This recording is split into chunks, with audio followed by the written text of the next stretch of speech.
There's a moment in every life where the veil begins to lift.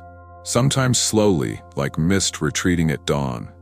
Sometimes suddenly, like lightning splitting the sky. This moment isn't marked by fanfare or ceremony. It usually comes in silence, perhaps in the stillness of heartbreak or the weariness of chasing dreams that keep slipping through your fingers. It's the moment when you stop asking, "What more do I have to do?" and start wondering, "What if I never needed to become anything more to begin with?" We grow up learning to believe in effort, in striving, in the concrete rules of the material world. Study hard, get a job, climb the ladder, fit into the system. Manifestation is often dismissed as wishful thinking, an escapist fantasy for those unwilling to face reality. But what if that so-called reality isn't as solid as we've been led to believe?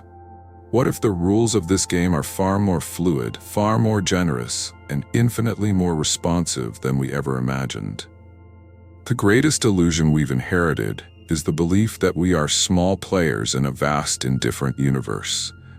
That life is something happening to us, a stream of randomness we must learn to survive or control. But quantum science, and more importantly, quantum philosophy, whispers a different story. It tells us the observer is never separate from the observed. That energy responds to intention. That what we call reality is not fixed, but a field of infinite potential, awaiting coherence. It begins here. Your thoughts are not confined to your skull. They are not fleeting bubbles of noise. They are electrical impulses, encoded in frequency, broadcasted into the field. And the field listens. The world around you is not static. It is a mirror, a responsive echo, a ripple reacting to the tone of your inner voice, even the one you don't speak aloud. Think about it. How often have you walked into a room and felt the energy shift before anyone said a word? How often have you sensed someone's anger, someone's joy, someone's anxiety without needing proof? These are not magical sensitivities. They are the evidence of what you already know deep down. Energy is real. Vibration is real. You are more than a body. You are a signal. We've been trained to ask for permission from the outside world before we believe something is possible. Show me the money, then I'll believe I'm abundant. Give me love, then I'll feel worthy. But manifestation doesn't work this way. The quantum field responds to what you are, not what you want. This is why people who believe they are lucky often experience incredible synchronicities, and why those stuck in loops of self-doubt often find the world mirroring that exact chaos back. You may have been conditioned to look outward for change, to rearrange your circumstances in hopes of finally feeling secure. But that's like shouting at a mirror, hoping the reflection smiles first. The shift has to start within. This is not a metaphor. It's physics. It's frequency. It's the dance between consciousness and form. So let's pause here before we go any further. Ask yourself, where in your life are you still chasing something you don't believe you deserve? And deeper still, who told you that you had to earn what you were born to radiate? You were never powerless. You were just taught to forget your influence. Now the remembering begins. If the first veil to fall is the illusion of powerlessness, the second is the illusion of separation. For most of us, reality feels like something out there, a world made of solid things, moving in fixed ways, ruled by predictable laws. But when you begin to look through the lens of quantum philosophy, that solid world starts to shimmer, boundaries blur, time stretches, and reality itself seems to whisper, "I'm more fluid than you think." At the quantum level, the smallest particles we can measure, nothing behaves the way we expect. A particle can be in more than one place at once. It exists in probability, not certainty. It doesn't become a specific outcome until it is observed. And what does that mean, really? That consciousness, your awareness, doesn't just witness the world, it participates in the creation of it. Let that sink in.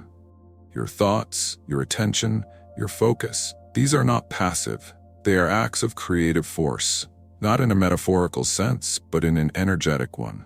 When you dwell on a thought, be it joyful or fearful, you feed that vibration. You give it substance in the field.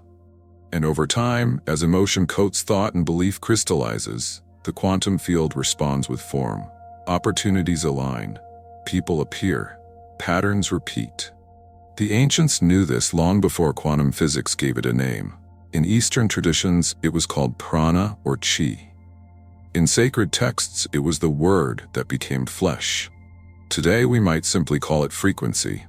And every human being is a walking broadcaster of it. You are not emitting random signals. You are constantly vibrating at a frequency determined by your dominant beliefs, emotions, and focus. That frequency interacts with the unified field, this invisible ocean of potential all around us. And the field in turn reflects experiences that match it. Not as punishment, not as reward, but as resonance. Think about a tuning fork. Strike one and another nearby begins to vibrate in harmony, not because it was struck, but because of resonance. This is how the universe works. You don't attract what you want. You attract what you are vibrating at. And here's the kicker. Most of us are vibrating unconsciously. We run old emotional programs inherited from childhood. We replay loops of I'm not enough or I'll never have what I want. And then, without realizing it, we live inside a reality that echoes those very frequencies. Have you ever tried to manifest something, money, love, freedom, and felt like no matter what, it just wasn't arriving? It's easy to assume that means manifestation doesn't work. But it does. It's always working. It just might not be working in alignment with your conscious desires, because your subconscious programming is stronger.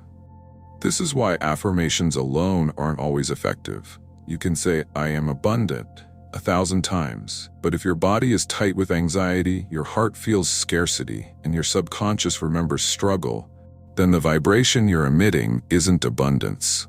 It's fear, it's need, it's lack. And the field reflects that. But here's the miracle. You can change your frequency. You can rewire your emotional signatures. You can begin to become the vibrational match for the life you desire, not through control, but through coherence. That means aligning your thoughts, your emotions, and your actions in harmony with the reality you want to live in. Not someday, now. And the change can happen quickly. Think about those days when you're fully in flow, when you feel joyful, peaceful, creatively alive.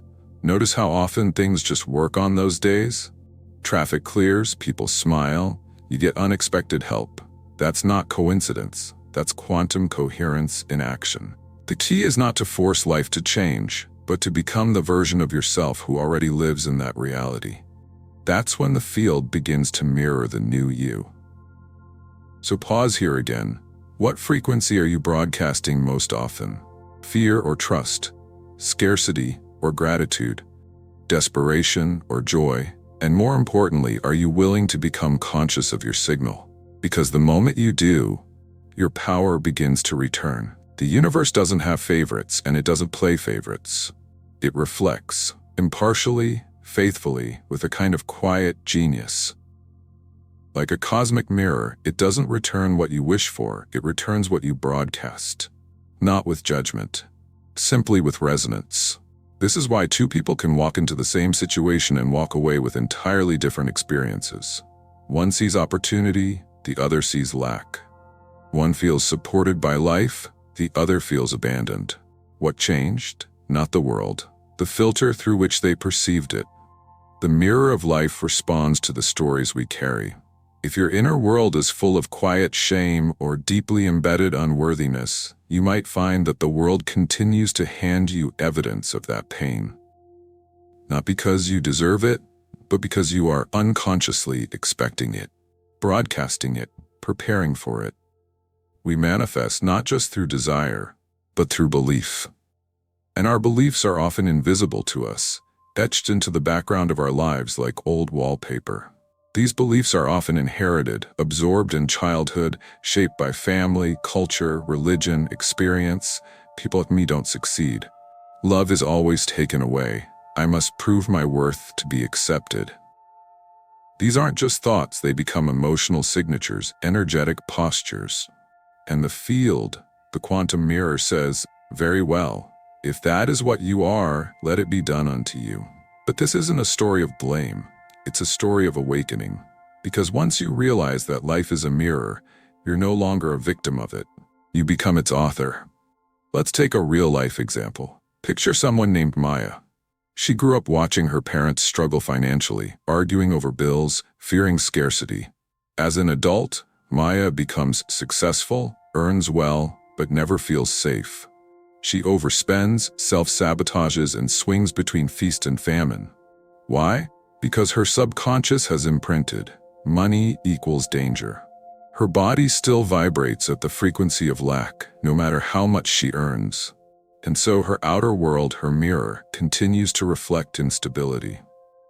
But the moment Maya becomes aware of this pattern, without judgment, she gains power.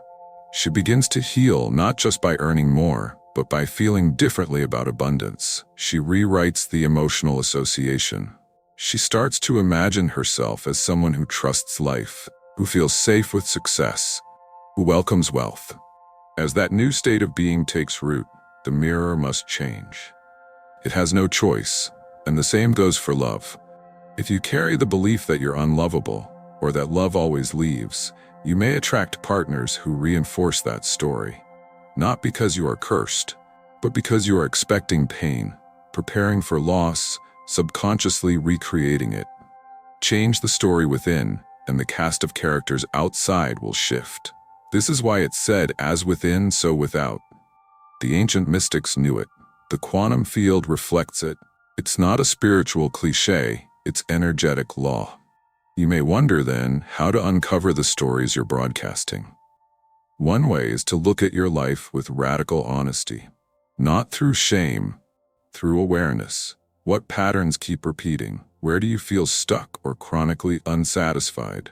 What emotional tone underlies those experiences? These are clues, not of failure, but of the vibration you're emitting. And that's good news, because anything that's reflected can be changed. The mirror does not hold a grudge. It is loyal only to your current frequency.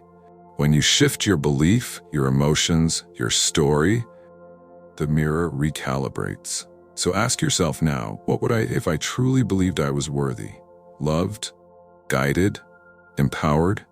What would I see in the mirror then? You don't have to fix the outer world. You just have to become a clearer, more loving, more coherent signal, and the reflection will follow. By now, you may be sensing a truth that once seemed elusive. Your inner world isn't just a side effect of your circumstances, it's the blueprint. It is the signal sent into the unified field, the very tone to which the universe synchronizes. And if life mirrors your state of being, then the most powerful change you can ever make is not out there, but in here. The question then is no longer, how do I manifest what I want, but rather, who do I need to become to naturally receive what I desire? This is where transformation truly begins, not with desperation or endless effort, but with a decision to align your inner state with the reality you're calling in. To no longer plead with the universe, but to begin broadcasting the feeling that it's already done. This isn't pretending. It's reconditioning. It's rehearsing the frequency of your future until your nervous system accepts it as truth. Imagine for a moment you're planting a seed. You don't dig it up every day to check its progress. You nurture the soil, water it, trust the unseen process. The same is true with quantum manifestation. Your job is to live in the vibration of the result you seek, even before it shows up. To feel it so deeply in your bones that it can't help but take shape. This requires emotional coherence. Not forced positivity, not denial of pain, but a regulated, embodied state where your thoughts, feelings, and actions all move in harmony with the version of you who already lives that life. You don't just say, I am confident. You walk like it, breathe like it, decide like it. And yes, your subconscious will resist at first. That's natural. Remember, your old emotional patterns have had years, maybe decades, to establish themselves. They won't vanish overnight. But here's the miracle of neuroplasticity. Your brain is designed to change. With repetition, emotion, and conscious intention, you can install new beliefs, new emotional baselines, new responses to life. One of the most potent tools for this shift is visualization. Not as wishful dreaming, but as neurological rehearsal. When you vividly imagine your ideal life, and, this is key, feel the emotions as if it's already true, you begin to rewire your identity.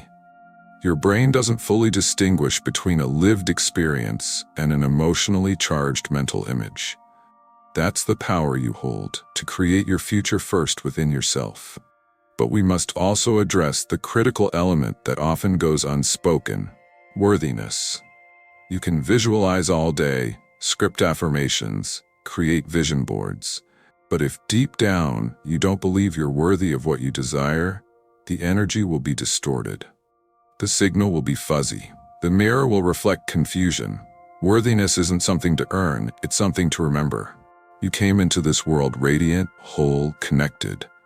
You were taught to doubt, to diminish, to delay your joy. Now is the time to come home to the truth. You are already enough. You are already allowed. So what does this look like in real life? It's choosing thoughts that soothe instead of sabotage. It's recognizing when you slip into fear and gently realigning with trust. It's speaking to yourself with kindness, not critique. It's creating a morning ritual that sets your emotional frequency, not because it's trendy, but because it tunes your entire day. It's understanding that your vibration is not a fixed state, it's a moment-to-moment choice. And even on hard days, even in grief or confusion, you can return to coherence. You can feel safe in your body. You can breathe deeper. You can remember the truth behind the illusion. So let's pause and ask, if I knew the universe was always listening to my energy, what would I be broadcasting today? What would I be feeling, not just to get something, but because it feels good to feel that way? Because here's the secret. Manifestation isn't about attracting things. It's about becoming someone so in tune with your truth, your worth, your joy, that life can't help but rise to meet you. You're not creating from force, you're creating from frequency. At some point on this journey, a profound shift occurs, not just in how you think or feel, but in who you know yourself to be. You no longer wake up asking, "How do I get what I want?" Instead, you begin to ask, "How can I embody the energy of the version of me who already has it?" And when that happens, when you move from seeking to becoming, you are no longer a passive dreamer. You are a conscious creator. The truth is, you were never meant to chase your desires. You were meant to align with them. To realize that the version of you who is healthy, free, successful, loved, that version isn't out there in the distance. It exists in this very moment, vibrating in a different frequency, waiting for you to tune in. Think of a radio. The music is always playing, but unless you're dialed into the right station, you won't hear it. That's what living in alignment is. It's not generating something from scratch. It's tuning yourself, your beliefs, your emotions, your expectations, to the frequency of what you already are in another layer of possibility. So how do you live as that version of yourself now? You begin by becoming radically present. Manifestation doesn't happen in the future. It happens in now. Every thought, every emotion, every decision is a vote for the reality you are stepping into. You walk through your day as if what you desire is already on its way. Not from delusion, but from deep, inner certainty. You carry yourself like the person who already has the love, the peace, the abundance, the freedom. Because when you do, the universe says, "Ah, I see. Let me rearrange the scene to match your new role." You stop trying to prove. You stop waiting for permission. You stop needing signs before you commit. Instead, you live in devotion to your vision. Not out of need, but out of knowing. You meditate not to escape the world, but to meet the version of yourself who's waiting for you in stillness. You express gratitude not as a trick to get more, but because gratitude is the frequency of abundance. You take action, not from fear of missing out, but from inspiration. Because when you act from a place of alignment, even the smallest step becomes powerful. And yes, there will still be days when doubt creeps in, when the mirror takes longer to reflect your new vibration, when it feels easier to fall back into old identities. That's part of the process. But now you know too much to go back to sleep, because once you've tasted the power of conscious creation, nothing else feels right. You begin to crave alignment more than approval, integrity more than validation, peace more than proof. You stop looking outside for signs, because you are the sign. Your joy is the compass. Your peace is the proof. Your expansion is the evidence. And in this state of being, something extraordinary happens. You become magnetic, not because you're chasing, but because you're embodying. You begin to draw in experiences, people, and opportunities that match your frequency, not because you begged for them, but because you became the space where they belong. So take a breath. Feel that. Not in your mind, but in your heart. What would it feel like to stop striving and start allowing? What would it feel like to wake up and say, "Today I choose to be the version of me who already lives in my dream reality," and then do just one thing that aligns with that version? Speak one sentence, make one decision, hold one emotion. That's how quantum shifts begin, not with grand gestures, but with subtle moments of truth. You are not here to chase anything. You are here to remember who you are. A creator, a vibrational force, a radiant expression of possibility. Walk like it, speak like it, decide like it. Because the universe is listening, not to your words, but to your energy. And so here you are, standing at the edge of your old identity, peering into the vastness of what could be. You've walked through the illusions, felt the resonance of your own power, and remembered the quiet truth. You were never just a participant in life. You were always the one shaping it. Manifestation isn't about getting, it's about being. It's the art of coming into harmony with a reality that already exists in the field, waiting to be tuned to your frequency. You don't need to beg the universe to deliver what's already encoded within you. You only need to align, to allow, to become. So as you return to your everyday life, hold this question close to your heart. What would change if I stopped waiting to be chosen and chose myself fully right now? You have the tools. You have the awareness. The shift is already happening. Now it's your turn to live from the inside out. If this awakens something in you, if a part of you felt seen, remembered, or inspired, share this message. Comment below with your biggest realization, and subscribe to stay connected as we continue exploring the limitless power that lives within you. You are not chasing your dream life. You are it. Let it rise through you.